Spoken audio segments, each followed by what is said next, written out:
አሳዛኝ የመኪና አደጋ 9 የጤና ባለሙያዎች ሕይወታቸውን አጡ። አቶ ታዬ ደንዳ የፍርድ ቤት ውሎና የሰብአዊ መብት ጥሰት ቅሬታ በዛሬው ዜናችን ተጠናክረዋል። ቻናላችንን ሰብስክራይብ በማድረግ ላይክ እና ሼር በማድረግ አብራችሁን ቆዩ። ለአዲስ ኒውስ አዲስ የሆናችሁ ሁሉ ቶሎ ተቀላቀሉ። ትኩስና ወቅታዊ ዜናዎችን ያገኛሉ። አዲስ ኒውስ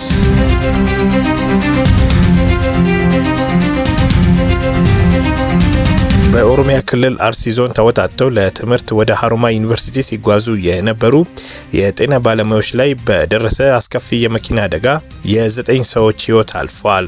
ከሟቾቹ 7ቱ ከአርሲ ዞን ሲሆኑ 2ቱ ደግሞ ከባሌ ዞን መሆናቸውን የኦሮሚያ ክልል ጤና ቢሮ ምክትል ኃላፊ ዶክተር ተስፋዬ ከበበው ተናግረዋል።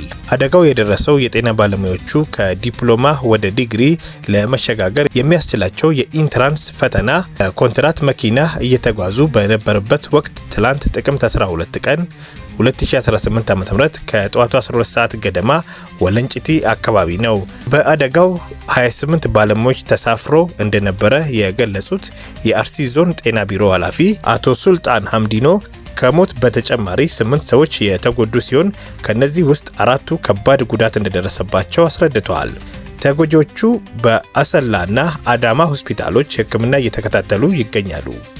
አደጋው የደረሰው ከሐረርጌ ወደ አዳማ በርበሬ ጭኖ ሲጓዝ ከነበረ አይሱዙ ጋር ባለሙያዎቹን የጫነው ተሽከርካሪ በመጋጨቱ መሆኑን አቶ ሱልጣን ተናግሯል።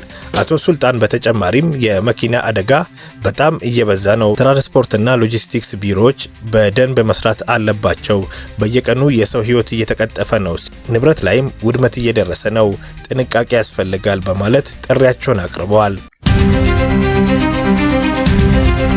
አቶ ታዬ ደንዳ የፍርድ ቤት ውሎና የሰብአዊ መብት ጥሰት ቅሬታ።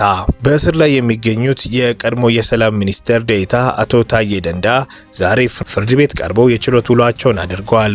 ህገወጥ የጦር መሳሪያ በመያዝ ጠላትን በመርዳትና ህገ መንግስትን በኃይል ለመናድ ከሚሰሩ ቡድኖች ጋር በመተባበር በሚል ወንጀሎች የተጠረጠሩት አቶ ታዬ በቅሊንጦ ማረሚያ ቤት እንደሚገኙ የህግ ጠበቃቸው አቶ አበራ ንጉሴ ተናግረዋል።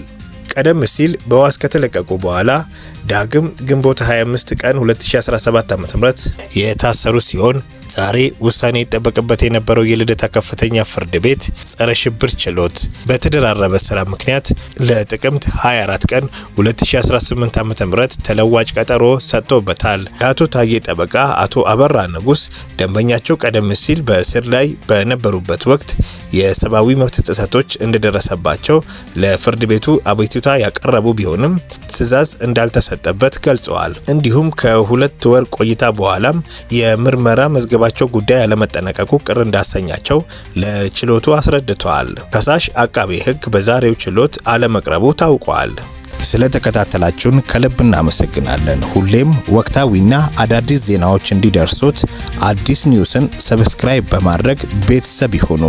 ሰብስክራይብ በማድረግ ላይክ እና ሼር በማድረግ ለጓደኛው በማጋራት ወዳጅነቱን ያጠንክሩ። አዲስ ኒውስ